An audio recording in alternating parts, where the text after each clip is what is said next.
The mind is everything. What you think, you become. That simple truth from the Buddha isn't just poetic. It's piercingly real. Because in those moments when life feels like fog, uncertain, unstable, too much, it's rarely the situation itself that drowns us. It's our own mind.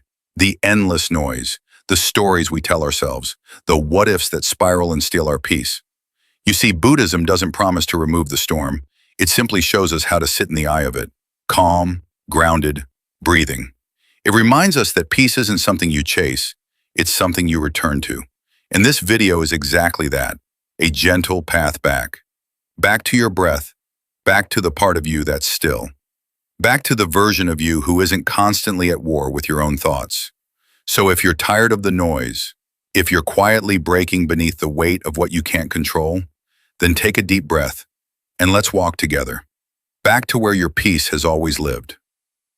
Lesson 1. You can't control everything, but you can control how you respond. Have you ever felt like no matter how hard you try to hold things together, life still has a way of unraveling in its own time, in its own way? You make plans, build expectations, try to keep people close, try to do everything right, and yet something still breaks, a plan falls apart, someone disappoints you, the world shifts beneath your feet. It's exhausting, isn't it? That constant effort to manage, fix, hold it all together. But Buddhism offers us a softer, wiser truth. You were never meant to control everything. In fact, trying to do so is a major cause of suffering. Because life by nature is change. People change. Circumstances evolve. Emotions rise and fall like the tide. Control is an illusion we chase when we're afraid, but it always slips through our hands. So what can you control? Your breath, your presence, your response. That's where your power actually lives. Not in bending the world to your will, but in choosing how you meet it. Imagine being caught in a storm. You can't stop the wind or push back the rain, but you can decide whether you scream into the chaos or stand quietly, centered, breathing beneath the sky. Equanimity, that's the word for it in Buddhist teachings. It means inner balance, even when everything around you feels unstable. Not numbness, not indifference, but the quiet strength to remain grounded in the middle of change. And it's a practice, one you can return to anytime. When someone says something unkind, when plans fall apart, when your heart clenches with fear, you pause, you breathe, you ask, what's within my reach right now? And you move from that place, not from panic or reactivity, but from calm awareness. There's an old Zen metaphor I love. Imagine holding a cup of tea in your hands. If you grip it too tightly, it spills. If your hands shake, it trembles. But if you hold it gently, with care and attention, it stays steady. Your mind works the same way. Letting go of control isn't giving up. It's letting go of the fantasy that you need to micromanage life in order to be safe. Real safety, real peace comes from trust. From learning to ride the waves instead of trying to stop the ocean. So next time life feels like it's spinning out of your hands, remember, the breath is yours, the pause is yours, the response is yours.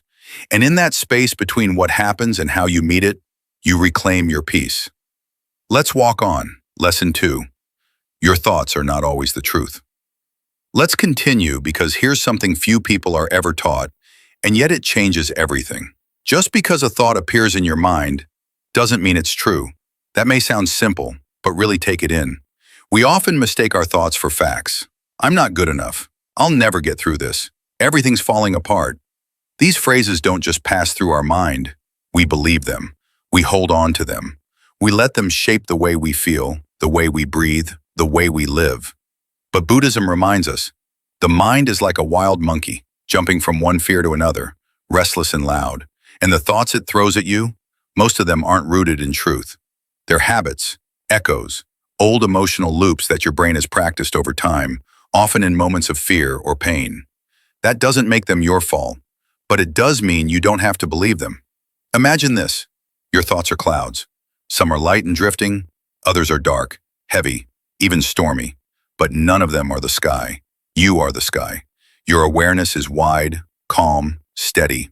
Always there behind the clouds, no matter how turbulent they seem. This is what mindfulness teaches. Don't wrestle your thoughts.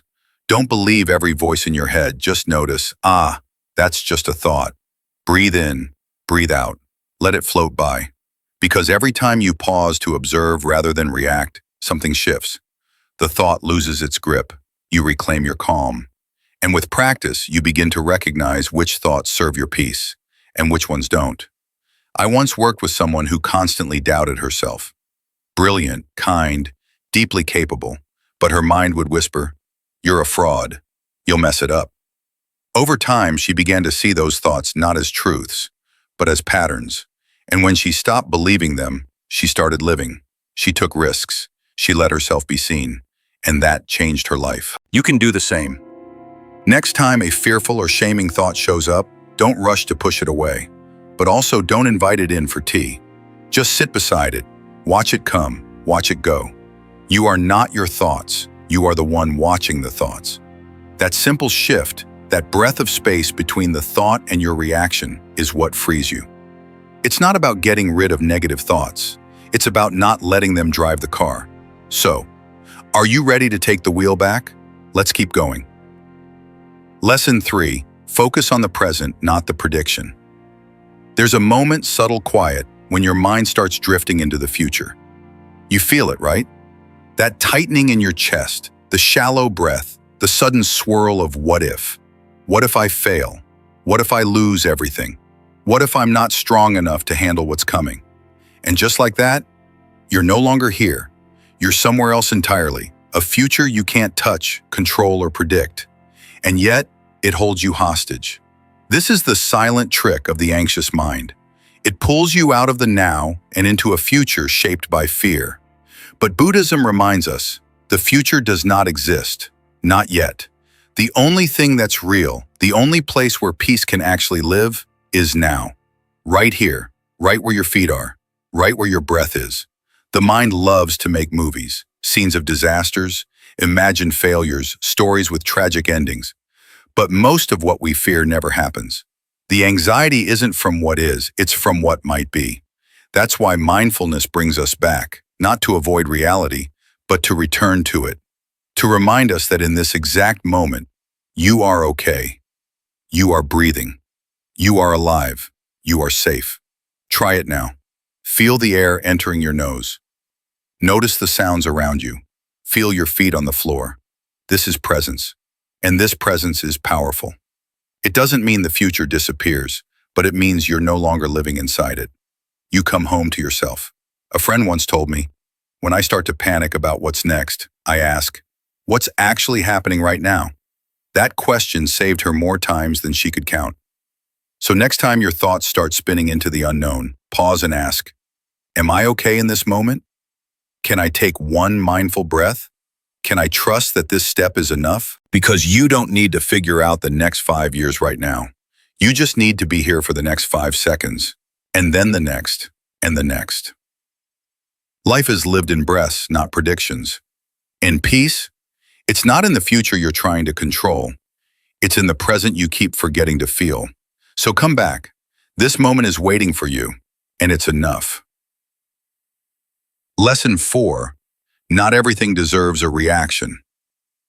Sometimes the most powerful thing you can do is nothing at all. No defending, no explaining, no rushing to respond. Just breathing, watching, and letting it pass. Because not everything deserves your reaction. Every time you react without pausing, you spend a little piece of your peace. It's like giving away your energy to something that might not even matter tomorrow. Buddhism teaches that the mind is like a still lake. If it's calm, even a big stone won't cause much disturbance. But if it's already turbulent, a single pebble can stir chaos. We've been conditioned to believe that reacting means we care, that silence means weakness, that we have to prove something all the time. But real strength isn't in the noise. It's in the space before the noise. The next time someone says something that stings, or a situation pushes your buttons, try this. Pause. Notice what's rising inside you. Anger, shame, fear. Let it be there without feeding it. You don't have to lash out. You don't have to fix anything right away. You can choose stillness instead. This doesn't mean you suppress how you feel. It means you honor it without letting it take the wheel.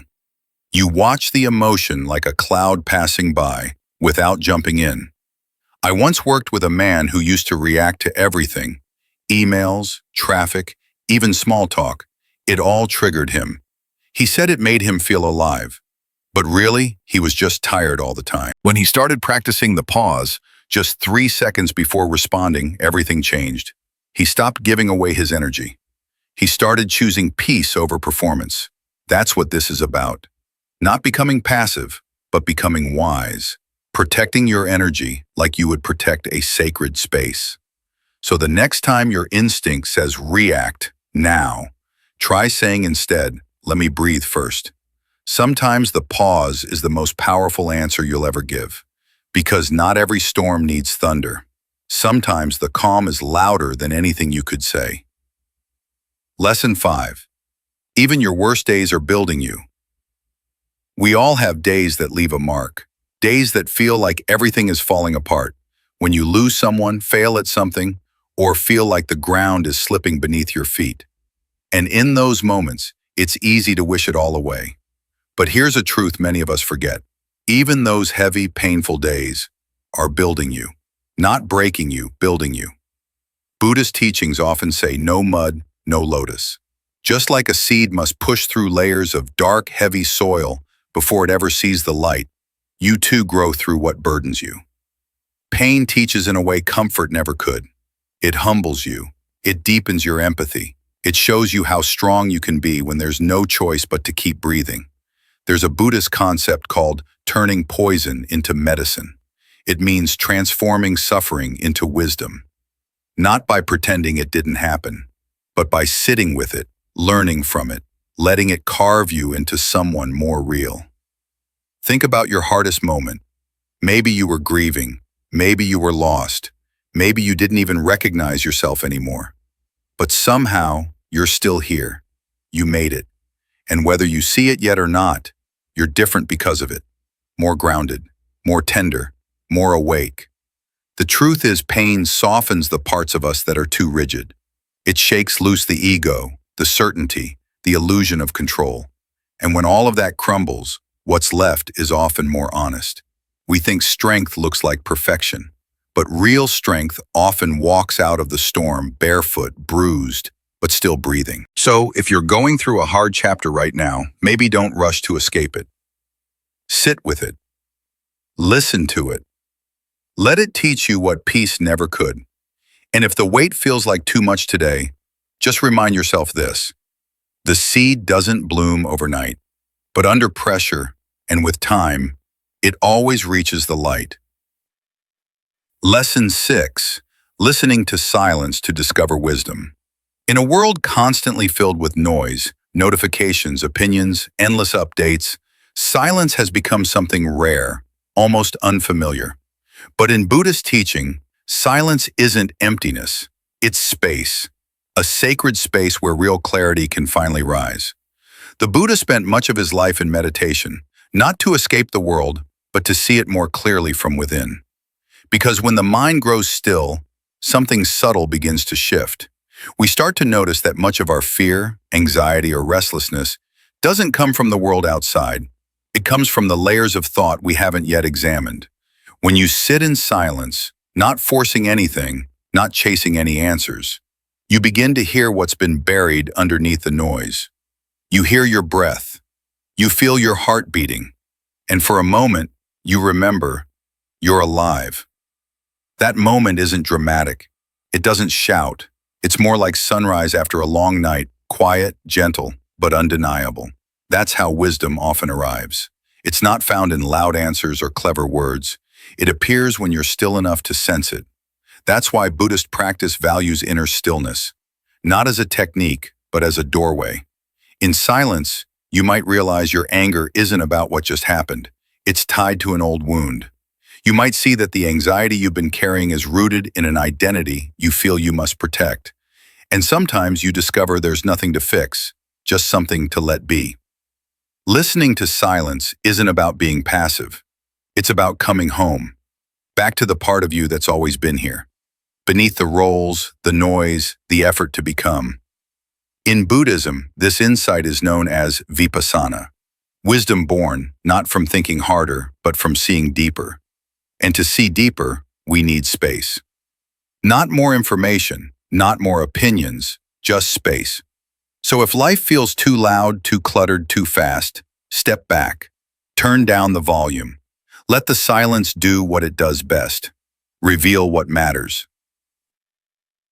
Lesson 7. Faith is the antidote to fear. Fear often begins with a single question. What if? What if I fail? What if I lose everything?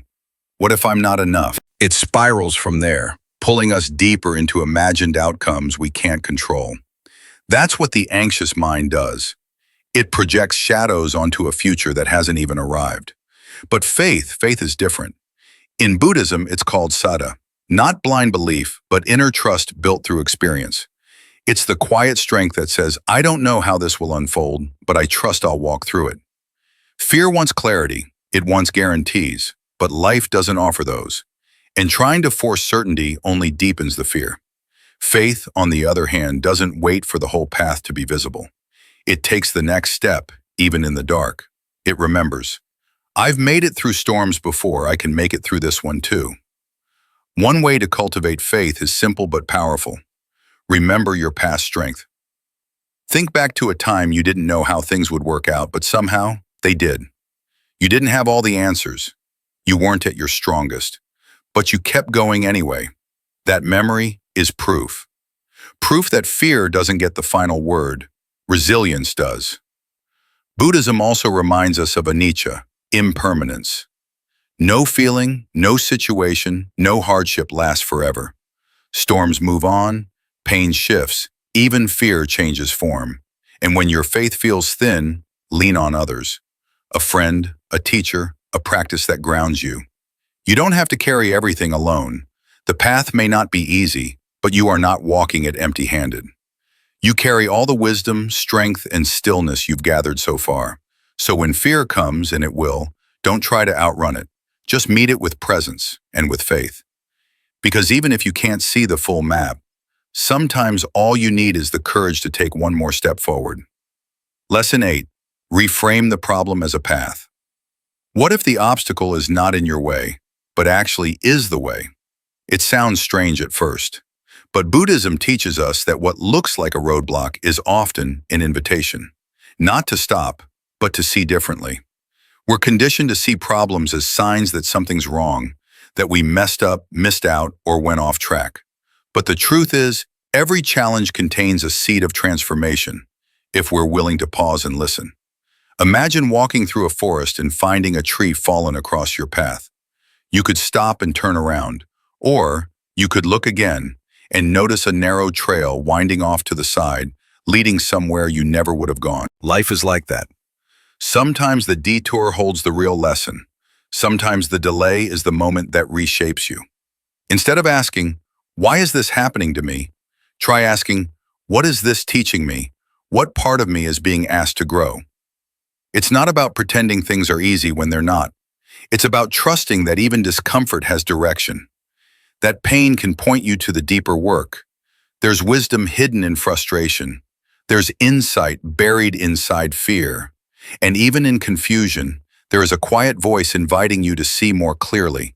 So next time life doesn't go according to plan, don't rush to label it as wrong. Maybe it's not a dead end at all. Maybe it's a turn you didn't know you needed.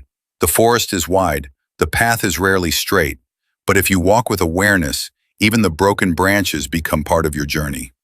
Lesson 9. Letting go is the path to freedom. Letting go. We hear that phrase a lot, but in Buddhism it doesn't mean giving up or running away. It means releasing your grip on things you were never meant to control. Your emotions, the outcome, what others say or do, even the past you keep replaying in your head. Because clinging leads to suffering, and we cling to everything, how it should have been, how someone should have stayed, how things should have worked out. But life isn't built on should, it's built on change. Everything shifts. Emotions come and go, people leave, plans fall apart. That's not failure, that's impermanence. And the more tightly you hold, the more it hurts when things slip through your hands. Letting go is not weakness, it's courage. the courage to stop resisting reality and to meet it as it is. It starts small, noticing the tightness in your chest when something doesn't go your way, being mindful of the attachment behind your anxiety, and slowly loosening your grip. Letting go doesn't mean you stop caring. It means you care without clinging. You love without possession. You move through life with open hands, not clenched fists. I once heard someone say, "The moment I stopped trying to fix everything, I felt free." Not because the chaos disappeared, but because they were no longer chained to the idea that it had to be different. That's what letting go gives you. Not a perfect life, but an inner spaciousness where peace can breathe. And when you stop trying to control every wave, you begin to flow with the ocean instead of fighting it. So ask yourself gently, what am I holding too tightly right now? And then take one breath, just one, and see what softening feels like. When life feels overwhelming and your mind turns into a cluttered room, remember this: you don't have to search far to find peace. You just need to return to yourself, because everything you're looking for is already within you. You have the wisdom to recognize that not every thought is the truth. You have the power to come back to the present moment, the only place where life is actually happening. You may not be able to control what happens, but you can always choose how to respond. You've walked through difficult days and they've shaped you. You've learned that not everything deserves your reaction, and sometimes silence is the strongest answer. You've discovered that pain can teach, that faith carries you when certainty can't, and that letting go is what sets you free.